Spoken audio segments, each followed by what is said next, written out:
Hello everyone, welcome back to my YouTube channel. Ashmita here. Today I am here to introduce the browser console. The browser is the national environment for JavaScript and modern browsership with development tools built right into work with JavaScript for logging, texting, debugging and more. Knowing how to use these development tools will make working with JavaScript much easier and more interesting. So before we start working in a code editor, let's take a look at Chrome Developer Tools and the console. And by the way, all modern browsers have similar dev tools and they all work pretty much the same way.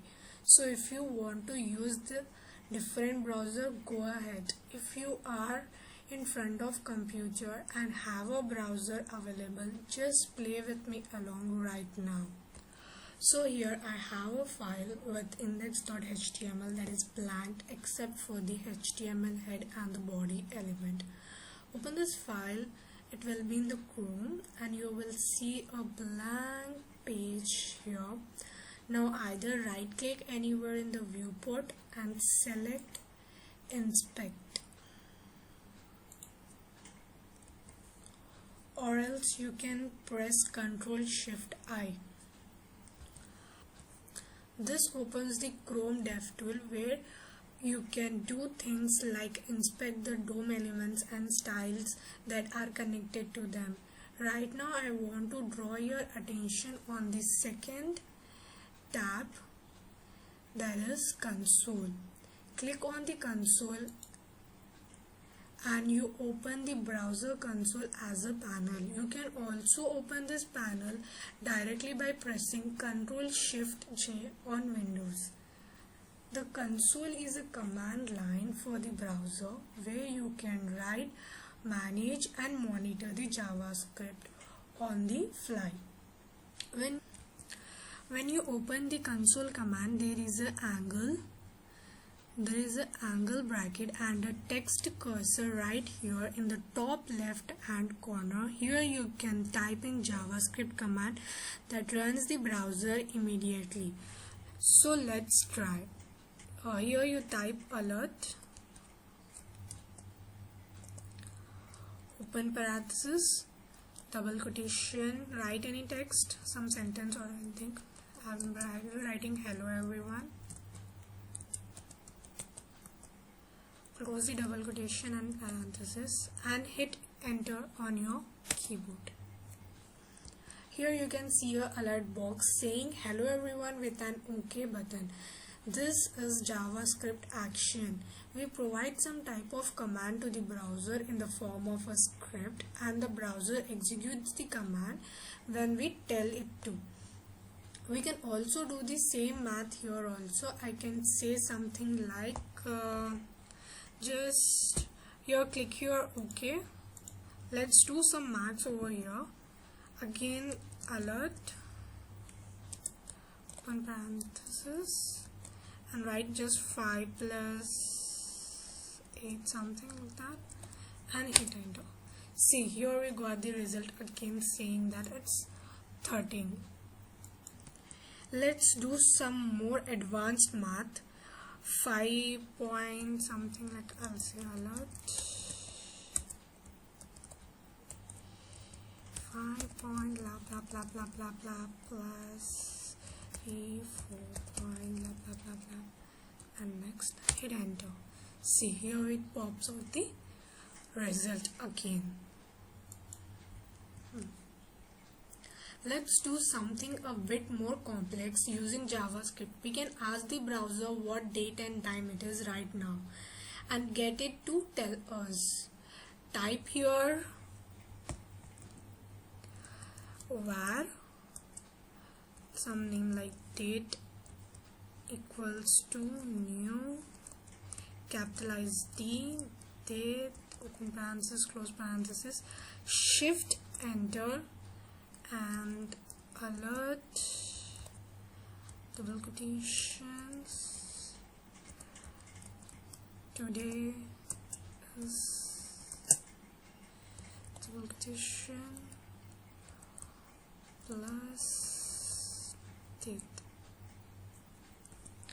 Here we are creating a var, what is known as variable, that is a container that just holds whatever we put in it. Here we gave it to the name date and then we populate it to a new current date object. This is something the browser holds that we can request. So effectively we are alerting out today's followed by the date which is requested for the browser current date and time. Now just hit enter. Now here you can see the today's date and time, and there is a specific daylight time also, like see here you can see this is India Standard Time. Now you are starting to see the power of JavaScript. You are also noticing that this alert can get really annoying because you have to keep clicking OK to close it, and it is really doing what you wanted to do. So we can do the exact same thing down here in the console, but instead of alerting out the content, we can log it in the console itself. So instead of saying alert today's date, I can say the console log. Wait, so here I'll type console.log and let's hit enter. Now it is log right here in the console. Today's exact same information, but it is not popping up in the annoying alert window. But it is not happening in the web page itself. You will be notice that the web page up here is still blank. So if we want to display on the page, then we need to know a little bit about the structure of the HTML on the current page. So let's shift back to the element tab for a second.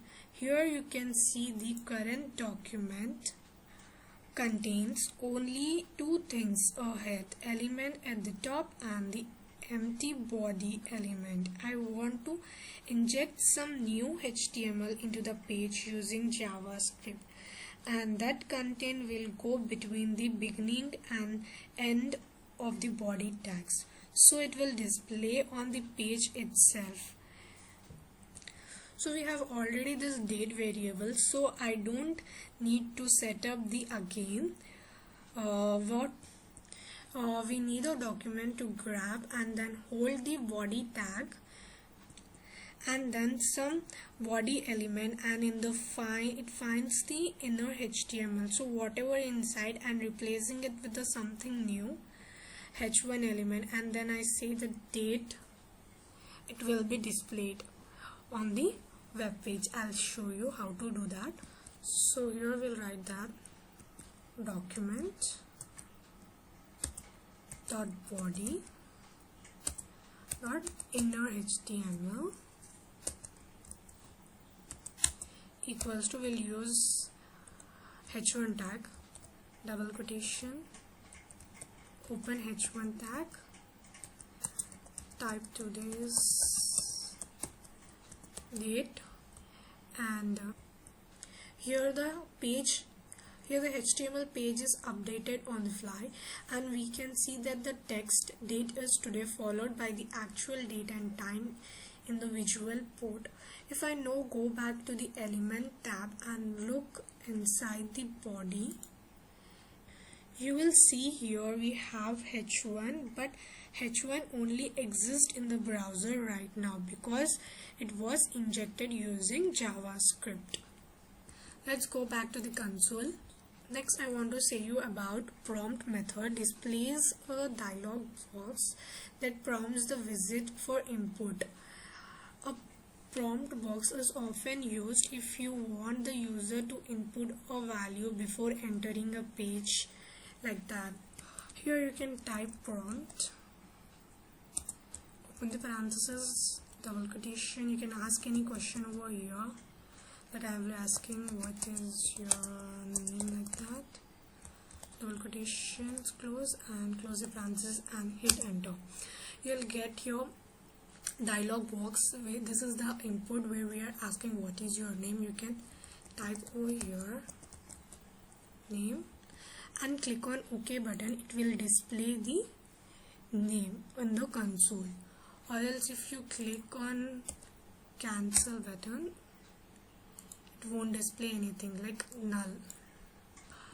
So that's it for this video. Hope you people have enjoyed it. Keep practicing in the console. Thank you everyone.